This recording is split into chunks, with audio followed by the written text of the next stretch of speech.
तो और भाई लोग क्या हाल है यार। आज की इस वीडियो में हम बात करने वाले हैं, आज के टाइम पे हर किसी को खांसी जुकाम बुखार हो रहा है और उस ऐसी सिम्टम जिसके भी हैं, कोई भी डॉक्टर के पास जा रहा है तो डॉक्टर आपको विटामिन सी की टैबलेट ज़रूर दे रहा है और भी दवाइयों के साथ साथ विटामिन सी की टैबलेट और जिंक की टैबलेट ज़रूर दे रहा है। और अगर आप किसी रिलेटिव से भी पूछ रहे हो जिसका इलाज चल रहा है तो वो भी आपको यही सजेस्ट कर रहा है कि आप विटामिन सी की टैबलेट्स लेते रहो। आपके ठीक होने के 10-15 दिन तक या ठीक होने के 10-15 दिन बाद तक या 1 महीने तक आप विटामिन सी की टैबलेट लेते रहो।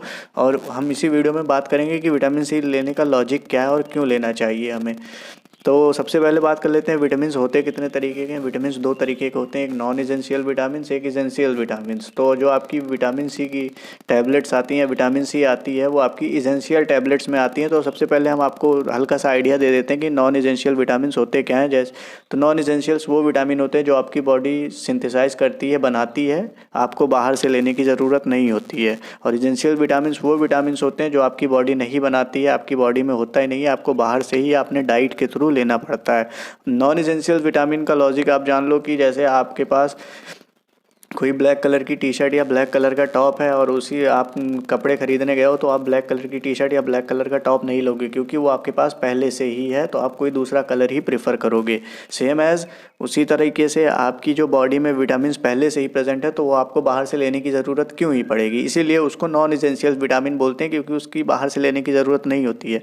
और जो एसेंशियल विटामिन होते हैं वो हमको बाहर से अपनी डाइट के थ्रू या फिर अगर ज़्यादा सीवियर कंडीशन है या फिर आपकी कोई पैथोलॉजिकल कंडीशन है तो आपको टैबलेट्स के थ्रू लेना पड़ेगा। बट एक हद तक, एक लिमिट तक लोगे, क्योंकि अगर आप ज़्यादा लेने लग गए विटामिन सी की टैबलेट्स तो आपकी बॉडी रेजिस्टेंट हो जाएगी, तो जो डोज ले रहे हो आप उससे ज़्यादा ही डोज लेनी पड़ेगी आपको।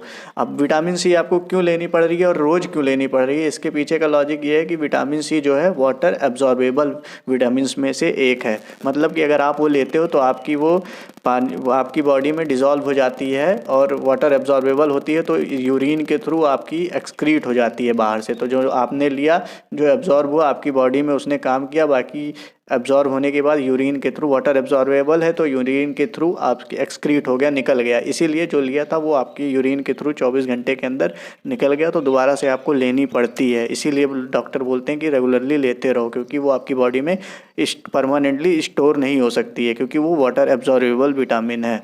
और अब जान लेते हैं कि विटामिन सी लेने का लॉजिक क्या है, क्यों सब लोग बोलते हैं कि विटामिन सी लेते ही लेते रहो अगर आपको खांसी जुकाम बुखार है।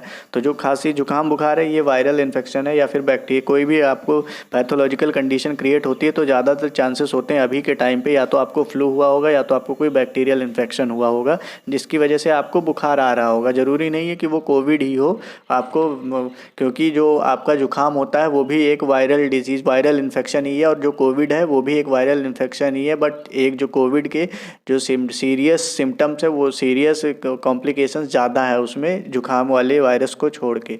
और जो आपका विटामिन सी है वो आपको इसलिए बोलते हैं लेने को क्योंकि वो आपकी इम्यूनिटी बूस्ट करता है, क्योंकि ये प्रोडक्शन ऑफ हमारी बॉडी में आरबीसी प्रेजेंट होती है, रेड ब्लड सेल्स, और डब्ल्यूबीसी प्रेजेंट होती है। तो हमारी बॉडी में जो डिफेंस मैकेनिज्म का काम होता है वो मेनली डब्ल्यूबीसी पे डिपेंड होता है। तो अगर हम डब्ल्यूबीसी का प्रोडक्शन रेट बढ़ा देते हैं तो हमारा डिफेंस मैकेनिज्म या बोल सकते हो इम्यूनिटी अपने आप ही बढ़ जाएगी। तो वही काम आपकी विटामिन सी करती है, आपका डब्ल्यूबीसी प्रोडक्शन रेट। तो जैसे ही आपकी डब्ल्यूबीसी का प्रोडक्शन रेट बूस्ट होता है या फिर कह सकते हो आपका डब्ल्यूबीसी प्रोडक्शन रेट बढ़ जाता है, उसी के साथ साथ आपकी बॉडी में एंटीबॉडी का भी अमाउंट बढ़ जाता है, एंटीबॉडी का भी प्रोडक्शन रेट बढ़ जाता है।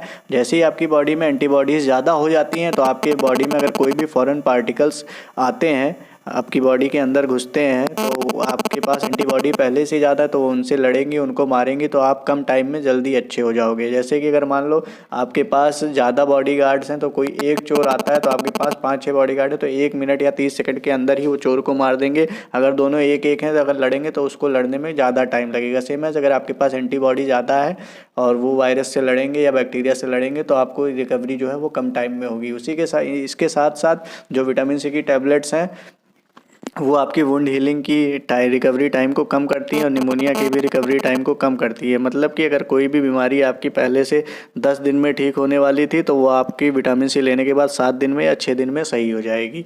होपफुली ये वीडियो आपके लिए थोड़ी बहुत हेल्पफुल रही हो। अगर ऐसी ही वीडियोज़ फ्यूचर में आप चाहते हैं तो चैनल को सब्सक्राइब कर लें और लाइक कर लें और कॉमेंट में बताएँ कोई भी प्रॉब्लम होती है तो हेल्थ इशू से रिलेटेड।